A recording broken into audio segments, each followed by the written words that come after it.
So you might remember this car, the Abarth 500e. Last time we looked at this in a studio setting.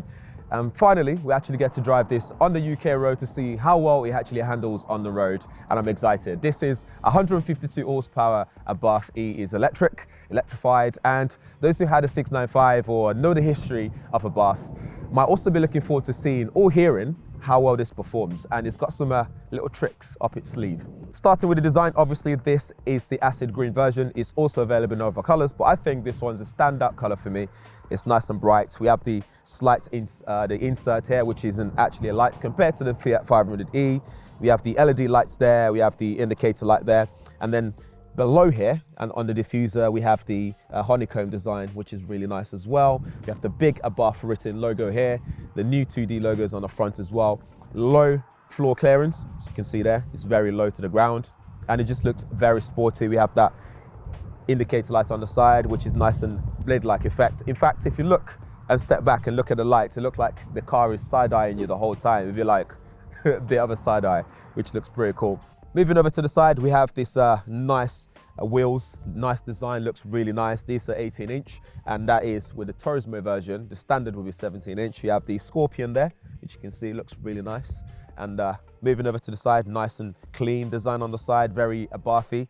We've got the matte finish on the mirror, which looks nice as well.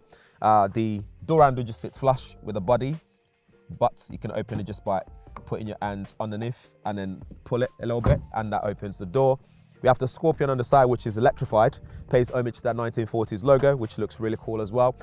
Carlos Abarth himself was a Scorpio, for your information, hence why there's a Scorpion on the logo for Abarth. You got a little 500e on there, on the side here. And then again, just moving on to the back, we've got the spoiler on the back there, which looks really cool. Not overly done, not over the top. And then on here, we have 500e logo on the tail lights, and then see Abarth logo on there again. We got back wiper blades. Thank God for that. And then the lower diffuser on the back looks really nice and sporty as well. Very like F1 type looking vibe with the brake lights there as well. Some lighting on the bottom as well. Got all your sensors as well for your parking, and it's got rear camera installed as well. Open up the boot, see what space we have here. It is 185 litres of boot space. We just about fit our tripod, a slider, and a hand luggage size pelly case, just about fit those in there. So you could probably get a buggy in there, depending on the size of it. If you fold the seats down, then it increases to 500 litres. So it's not a lot of boot space in there, but you can't be surprised. It's a small car. It's a very, very small car. And here we have our charging ports. So this supports 85 kilowatts charging, so fast charge. And 5 minutes charge will give you about 25 miles on the range. So that's pretty decent. So great for the city driving. If you have fast charge near you, that will be a big bonus if you buy one of these. There's the Scorpionissima version, which is now sold out. It's a special edition. On that one, there's like there's a writing, like sporty writing on the side of that one, but not on this one. So you're missing out on that one. That's not sold out. Right. Oh my God. Trying to get into the back here is it's a bit of a challenge. It's like playing Jenga. But yeah, we're sat in the back. I'm 5'11". Headroom is challenging, to say the least. And if I pull this back, that's my sitting position there. Knee room, again, non-existent. This is not something you'd put someone my size in for a long period of time. It's not the most comfortable thing to do. Although if you have smaller, like kids or whatever, then this is absolutely fine. Obviously, there's no armrest, which is absolutely normal in this, and it's a 50-50 split in terms of the seat, so you can fold it down to fit more in terms of boot space. But that's pretty much it. You can't open the back window. Again, if you're claustrophobic or whatever, then that might be an issue for you. We have a JBL speaker in here, so we have some of the speaker grills in the back here, but it's very, very, very simple and minimalist. You have nice Alcantara leather mixed with leather here. We've got the acid green stitching and the blue stitching as well. That blue is actually another color of one of these Abarth 500es, so that's probably because of that. And we have a fixed sunroof, so you have a little net that can go over it to give you a bit of shade in case it's too sunny in the car. Charging ports, I don't think there's any at the back. But then again, I don't see any adults sitting at the back for a long period of time to need to charge their phone. But if they do, they can always reach to the charging ports that's on the driver's side. The cable will be long enough from there to charge your phone. But yeah, that's pretty much it on the back. Let's check out the front. So up front, things are very premium here. As I've said before in our previous video, you got Alcantara all over the place, which is really nice. I love that. Buttons are easily reachable in terms of your shifting. So you can shift different drive modes here. So park, reverse, neutral, drive, etc. And then you got all your climate control buttons here, which is really nice as well. Nice and easy to reach, especially when you're moving and driving. You have one USB-A ports there. And then down here, we have one USB-A and one USB-C port and your 12-volt DC. And a cup holder down there, as well as where you drop your keys. And you have your e-drive mode here, so we can go from different drive modes, which we'll go through that from track, street, and just the Turismo. And then you got your volume control here and your handbrake, electronic handbrake is there as well. You also have a wireless charging mat here, so you can pop your phone there and charge away. And it's got like a little Easter egg on there as well, because it's a little map or skylines rather of Torino where this is actually made. So, and the steering as well is Alcantara, so it gives you that sporty feel. Abarth written on there, Scorpion on there as well. This one is not electrified, but there's a Scorpion logo on there. On the headrest as well, there's a Scorpion lasered onto the seats. So you got sports seats. These are like bucket seats, and the headrests are integrated as well. Kind of holds you really nicely into seats as well. We'll talk about that when we're driving again. And then here we have the display. So this is a 10.25-inch display and a 7-inch TFT instrument cluster over there. Plenty of button on the steering wheel as well to control things like your cruise control. There's another button on the back here, which we've seen in like Lamborghinis, I think. It's very common in Fiat in the group. So you can control volume on one side, on the other side you can change track and so on. So on the main screen, you've got different slides. So on there, you've got things like your EV instant consumption level, you got battery level as well, climate, etc. There's also this drag race information, which I'll show a bit more in a second. But up top, we have things like your favorites. So you can quickly go into things. You got climate control there, you got seat heating. You've also got Amazon Alexa in here as well, which is great. This is not set up yet, but you can set that up and use it. This supports Apple CarPlay and Android Auto wireless as well. So currently I've got my Apple CarPlay connected. We go to media, we can change sources from DAB radio, Apple CarPlay, etc. And audio settings, you can adjust the sound system in here. So you have a JBL sound system in here, which is, you got 2 mids, 2 back speakers, you got 2 tweeters, you got a rear mounted subwoofer and a 320 watt amplifier in there as well. So 8-channel amplifier. So the sound system sounds really good, and you can tweak this to match wherever your taste is. Climate control settings are there, obviously. You got built-in sat-nav, and the sat-nav can also take into consideration where you're driving to, so that it can take you through charging spots to make sure that you can make your journey. And then we go into CarPlay. Obviously, I've got CarPlay connected, so you can access everything that's you can do using CarPlay, so apps that's available. And when you get into vehicle, you have your electric vehicle settings, performance controls, and general settings there.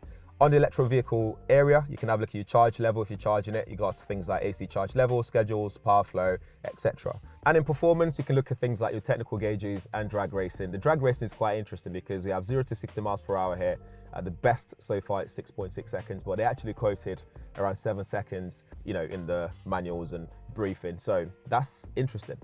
We go to controls to control the screen to turn it on and off. And then we go into settings, so we can adjust things like your display settings. And then you can go into safety and driving assistance and see what safety options we have. So we have automatic emergency braking, we've got lane sense, we've got traffic sign assist warning, park sense, front park sense as well for volume and stuff like that, side distance warning, rear park sense volume, and drowsy driver alert. So if you're falling asleep, and you got a blind spot alert as well. So plenty of safety options there. But in general, this is very straightforward and just minimalist, and it just works. On the instrument cluster, it's very straightforward here. We have sat-nav information there. We have speed information as always, and then your energy regen information on the left side. So it will start charging and so on. And that's basically it. And then on the top there, it will tell you your e-drive mode, which if I switch from here, it's currently in track mode. So I can go down to street or Turismo there. So then it changes the characteristics of the car.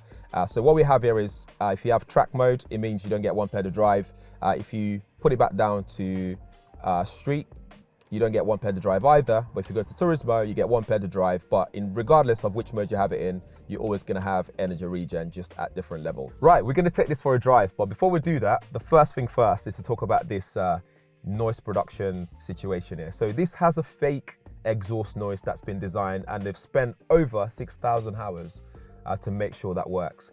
I think while I was reviewing this car, just driving around, the thought that was going through my mind is, would Carlos Abarth be happy? If he was alive today, would he be happy with this car? And that's what I want to find out when I get on the road.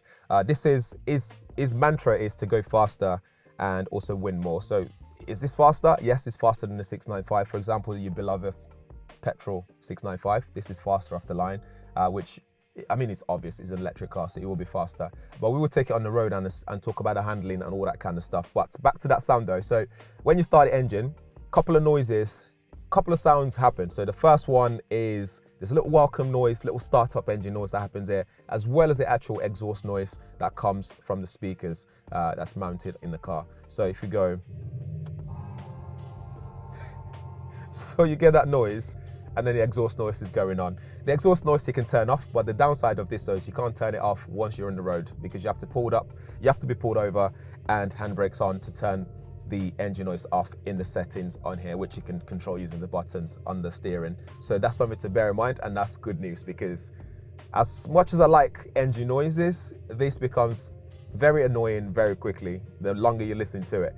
And I don't actually mind it too much once you're on the road, because the noise actually synchronizes with your pedal movement. So if you're, accelerating and stuff like that, it actually goes with the noise as well. So it goes up and down. But when it's idle like this, I just want to switch it off, because I don't even know if it's going over my sound right now, because it's kind of loud. But yeah, anyway, let's stick this in drive, and we're going to stick this in the fun mode, which is Scorpion track. So we'll stick in the fun mode, and then we'll go through the other mode as well in terms of the regen, talk about that as well. But yeah, let's hit the road. So first thing first, the sitting position is pretty good for driving. It feels very Abarth and sporty. We've got sport seats here. Some stats out of the way for you. So this is quoted to do 0 to 62 miles per hour in 7 seconds. It is 152 brake horsepower, horsepower, not brake horsepower, 152 horsepower, single motor, front wheel drive, and top speed around 98 miles per hour, which isn't bad at all. Torque, you're looking at around 235 Newton meters of torque, which is, in a small car, you will feel that. It doesn't really push you to the seat as such, but you will feel it. In the mode that it's in right now, which is track, you get the full throttle response. The steering is a bit stiffer as well. Not massively stiffer compared to the comfortable Turismo mode, but it is considerably different. The regen is still there, but you don't want pedal drive. But if we switch this back to even street mode, you get better one pedal drive mode. And then if we go all the way into Turismo, this is when you get the full one pedal drive for the regen, and it shows you on here as it's doing all the regen work. But yeah, we'll put it back to track because we want to talk about the performance here. So in fact, let me just put my foot down there, it's really nice. And then just cornering around here, one thing I do notice is there's a lot of understeering sometimes when you carry speed through corner. But if you're not carrying too much speed, it is very nimble. You can just chuck it everywhere, and agility is there as well. So all this cornering here, as long as you are not carrying too much speed around the corners, you are good to go.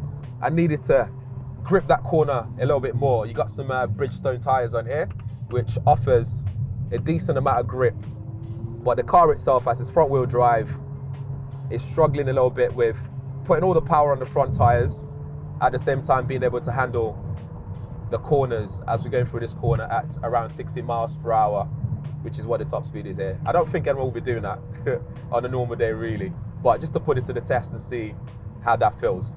But on a long stretch, when the corners aren't too sharp, easily just does what it needs to do. By here, see, you have to brake a little bit more just to feel confident with the cornering when you're going through the corners at higher speed.